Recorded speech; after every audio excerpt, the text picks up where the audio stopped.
একদম সহজ ভাষায় বুঝতে চাই। জুলাই সনদ ৫ আগস্ট পরবর্তী যে প্রেক্ষাপট ছিল, এবং তখন কিন্তু আমরা দেখেছি যে বৈষম্য বিরোধী ছাত্র আন্দোলন তৎকালীন এবং তারপর জাতীয় নাগরিক কমিটি বা অন্যান্য স্টেক হোল্ডার যারা ছিলেন তারা জুলাই সনদ নিয়ে কয়েকবার আলটিমেটাম দিয়েছেন, কোনো কারণে সেটি হয়নি।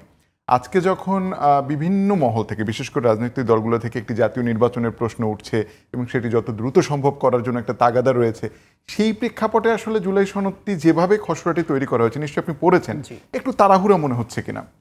না, আমার কাছে তাড়াহুড়ো মনে হয়নি, বরং আমি এভাবে বলবো যে এই সনদের প্রাথমিক কাজ করার জন্য রাদার ঐক্যমত্য কমিশন অনেক বেশি সময় নিয়েছেন। আমরা যদি হিসাব করি তাদের প্রাথমিকভাবে যখন বসেছেন সেই সময় থেকে এখন পর্যন্ত অনেক লম্বা জার্নি। এটা ঠিক যে শেষ মুহূর্তে তারা অত্যন্ত ইন্টেন্সিভলি কাজ করেছেন। আমি এভাবে বলি যে ফাঁকিবাজ স্টুডেন্টের মতো। আমি নিজে ছিলাম তো, আগে পড়াশোনা করিনি, শেষ মুহূর্তে পরীক্ষার ডেট হয়েছে, যেহেতু জুলাই সনদ তারা চাইছেন জুলাই এবং অগাস্টের অন্তত ৫ তারিখের মধ্যে শেষ করবেন, তারা পরের দিকে অত্যন্ত ইন্টেন্সিভ মিটিং। আমি এটুকু বলি যে আমি তাড়াহুড়ো বলতে আসলে এই শেষ সময়ের যে তাদের জায়গাটা ওটি বুঝে, হ্যাঁ ওই সময় একটু তাড়াহুড়ো হয়েছে, একমত। কিন্তু তারপর আমরা যদি টোটাল আওয়ার্স দেখি, মানে বাংলাদেশের ইতিহাসে রাজনৈতিক দলগুলো নিজেরা আগে বিদেশিরা এসে মাঝে মাঝে দু একটা দলের সাথে চরম ক্রাইসিসের সময় বসেছে, কিন্তু নিজেরা বসেছে, এনগেজিং ডিবেট করেছে, কিছুটা উত্তেজনা ছড়িয়েছে, মতদ্বৈততা হয়েছে, কিন্তু এটা অনেক আলোচনা। তো আমার কাছে মনে হয় যথেষ্ট সময় দেওয়া হয়েছে এবং দলগুলোর হোমওয়ার্ক ছিল। তারা একবার গেছেন, আবার তারা হোমওয়ার্ক করে নতুন প্রস্তাব নিয়ে আলোচনা করেছেন, ডিবেট করেছেন, টাইম অ্যাডিকুয়েট ছিল। এখন সমস্যা যেটা হয়েছে, সমস্যা আসলে সময়ের জন্য না, মানে এখন আমাদের রাজনৈতিক দলগুলোর মধ্যে যে মতবিভেদ বা মতদ্বৈততার জায়গা তৈরি হয়েছে, বিশেষ করে আমি এভাবে বলতে চাই স্পষ্টভাবেই, দুটো রাজনৈতিক দল, মূলত এনসিপি এবং তার সাথে আমরা জামায়াতকেও দেখলাম, তারা এই খসড়াটার ব্যাপারে খুবই টাফ অপিনিয়ন দিয়েছে। এখন জুলাই সনদটা কি, আমি একটু যদি বলি যে আমরা সংস্কার করে দেশটাকে কোথায় নিতে চাই, কোথায় দেখতে চাই, সেটার একটা লিখিত রূপ।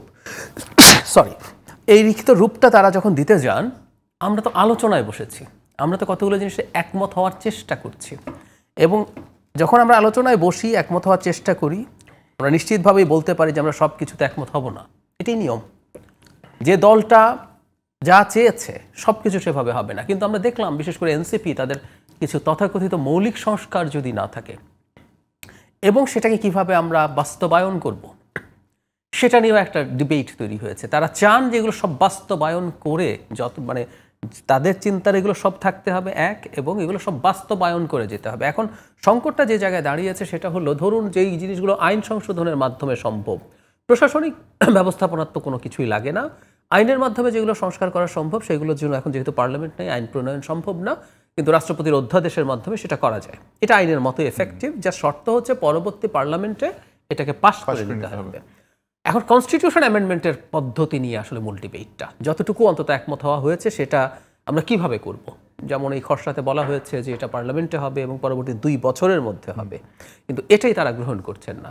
এখন পার্লামেন্ট নেই, কিন্তু আপনি আসলে কিভাবে এই কনস্টিটিউশনাল অ্যামেন্ডমেন্টগুলো করবেন, তারা যা বলছেন, আমার কাছে এগুলো খুব ভালো বোধগম্য কোনো বিষয় না, আমার কাছে মনে হয় না এগুলো হতে পারে। সো এই সংকটটা তৈরি হয়েছে। এখন এই সংকটটার কারণ আমি ব্যক্তিগতভাবে এই মনে করি না যে এটা শেষ পর্যন্ত তারা এটার মধ্যে স্টিক করবেন। এটা রাজনীতি, আমাদের মনে রাখতে হবে রাজনৈতিক দলগুলো যা মুখে বলেন সবসময় তারা ঠিক শতভাগ তা মিন করেন না। রাজনীতির অনেক খেলা থাকে, নির্বাচনটা নিয়ে, নির্বাচনে কে কতটুকু ল্যাভারেজ কার কাছ থেকে পেতে পারেন, বা জনগণের সামনে তারা তাদেরকে কীভাবে পোর্ট্রে করতে চান, এগুলো করার মাধ্যমে তারা কতগুলো মাইলেজ পেতে পারেন। সো আমরা আরেকটু সময় পর হয়তো দেখব যে এই ব্যাপারে আমাদের খানিকটা হলো আন্ডারস্ট্যান্ডিং তৈরি হবে।